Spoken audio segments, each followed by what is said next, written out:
किसी ने बड़ी कमाल की बात कही है कि सिंह बनो, सिंहासन की चिंता मत करो, क्योंकि सिंह जिस चट्टान पर बैठ जाता है वही सिंहासन बन जाता है। ये कहानी है अकबर और बीरबल की।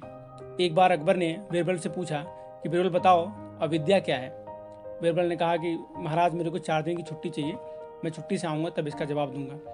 अकबर ने कहा कि तुमको छुट्टी क्यों चाहिए। बीरबल ने कहा कि आप हमेशा मेरे सवाल पूछते रहते हैं, मेरा माथा बिल्कुल घूमता रहता है, मैं थक गया हूँ, मैं आराम चाहता हूँ। मैं इसका जवाब आपको दूंगा, लेकिन जब छुट्टी से लौट कर आऊँगा तब दूंगा। अकबर ने कहा ठीक है, वो अप्रूव हो गया। 4 दिन की छुट्टी पे बीरबल चले गए। बीरबल दरबार से निकलकर सीधे एक मोची के पास पहुंचे और मोची को कहा कि मेरे लिए एक जूती सिलो, ऐसा जूती सिलना जो आज तक इसने देखा नहीं होगा। मोची ने कहा कि किस नाप का सिलना है, कुछ तो बताइए, आइडिया दीजिए।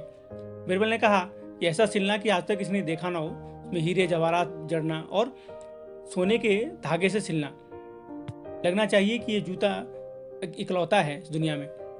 मोची ने कहा कि आप किसके लिए सिलवा रहे हैं। तो बीरबल ने कहा कि ये मत पूछना किसके लिए सिलवा रहा हूँ, तुम सिलवाओ, शर्त यह है कि सिलने के बाद तुम्हें भूल जाना कि ये तुमने सिला है। मोची ने कहा ठीक है, हो जाएगा। फिर बीरबल घर चले गए। फिर 3 दिन के बाद आए और मोची से जूते ले लिए। उसने शानदार जूता सिला था, हीरे जवाहरात लगा दिया था और सोने के धागे से सिल दिया। उसको पैसे देकर वो जूते लेकर चले गए और मोची को कहा कि तुम ये भूल जाना कि तुमने जूता सिला है या ऐसा जूता तुमने कभी बनाया है जीवन में। और वो जूता लेकर गए और एक जूता अपने घर पे रख दिया और एक जूता मस्जिद में फेंक कर चले गए। सुबह सुबह जब मौलवी साहब आए नमाज पढ़ने के लिए, देखा एक शानदार जूता पड़ा हुआ है। उनको लगा ये तो किसी आम आदमी का जूता नहीं है, हो ना हो ऊपर से भगवान आए हैं जिन्होंने यहाँ एक जूता छोड़ दिया है, क्योंकि आम इंसान का जूता नहीं लग रहा है। तो उन्होंने चूमा, अपने सर से लगाया। बाकी लोग भी नमाज पढ़ने आए थे, उनको भी दिखाया। वो लोग भी देखकर हैरान हुए, बोले कि नहीं ये तो आम आदमी का जूता नहीं है, ये हो ना हो ऊपर वाले का ही है। उन लोगों ने भी वो जूता अपने सर पे रख लिया, चूमा। फिर ये बात फैलते फैलते आग की तरह पूरे शहर में फैल गई। यह खबर फैलते फैलते अकबर के पास भी पहुंची। तो अकबर ने कहा कि जूता मेरे को भी दिखाया जाए, कैसा जूता है। वो जूता उनके सामने पेश किया गया। उन्होंने भी देखा, कहा ये तो किसी आम इंसान का जूता नहीं है, ये साधारण जूता नहीं है, ये भगवान का ही जूता है।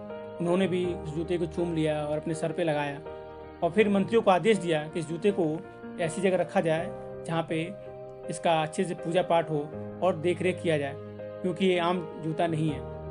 फिर दूसरे दिन बीरबल आए, मुंह लटका कर आए हो दुखी भाव में। तो अकबर ने पूछा कि क्या हुआ, तुम ऐसे मुंह लटका के क्यों आए हो, लग रहा है जैसे तुम्हारे घर में कोई मर गया है। तो बीरबल ने कहा कि क्या बताऊं, मेरे परदादा के जूते थे, रात को चोरों ने एक जूता चुरा लिया और एक जूता मेरे घर पे छोड़ दिया। हम लोगों ने उसको इतना सहेज कर रखा था, बेचा नहीं था, क्योंकि वो हमारे दिल के बहुत करीब था, बहुत ही हम लोगों के लिए महत्वपूर्ण था वो। अकबर ने कहा कि क्या वो जूता एक जोड़ी मुझे दिखा सकते हो जो तुम्हारे पास पड़ा है। बीरबल ने कहा हाँ बिल्कुल, और उन्होंने वो जूता दिखाया। ये देखकर अकबर का माथा ठनक गया। उन्होंने जो दूसरा जूता रखा था उसको मंगाया और मिलाया तो बिल्कुल मैच हो गया, दोनों जोड़ी मिल गई। यह सब देखकर बीरबल बोल पड़े कि महाराज यही अविद्या है, ना आपको मालूम था न संसार में किसी को मालूम था ये जूता किसका है।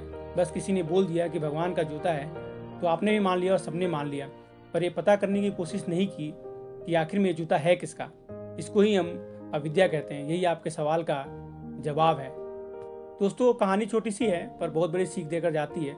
हम भी रोज़ अपने मर्रा जीवन में ऐसे ही करते हैं। अगर कोई कुछ बोल देता है तो उसको ही मानकर उसका पड़ताल नहीं करते हैं और भेड़ चाल में चलते रहते हैं। ऑफिस में हैं, कहीं भी जॉब कर रहे हैं या आम जीवन में कोई कुछ बोलता है तो हम उसको सही से जांच नहीं करते हैं और उसी में हम भी भेड़ चाल में चल पड़ते हैं। तो दोस्तों, आज की कहानी खत्म होती है। अगर पसंद आए तो वीडियो को लाइक कीजिएगा और भी कहानी के लिए